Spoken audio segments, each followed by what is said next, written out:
Hello ఆర్వి. సుబ్బు, ఏమైందే? Plan హిట్టా ఫట్టా? మనం ప్లాన్ వేస్తే ఫ్లాప్ అవ్వడమా? బ్లాక్ బస్టరే. ఏంది, కనిపెట్టలేదా? అంటే కొద్దిసేపటి వరకు టెన్షన్ పెట్టిండు కానీ కనిపెట్టలే. ఇంకా మనం 10 దినాల వరకు ఖుషే, ఏ టెన్షన్ లేదు. ఆ, సరే ఆర్వి, నువ్వు ఉండు, మళ్ళీ కాల్ చేస్తే నువ్వు పెట్టేయి. ఏమైంది ఇంతలానే? ఏమోలే. అమ్మా చూసిండంటవా? కష్టపడుతున్నట్టుంది.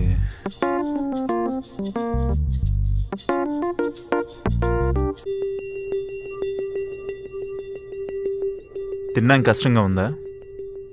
సరే బాక్సీ. ఎందుకు? ఈ చెప్తా.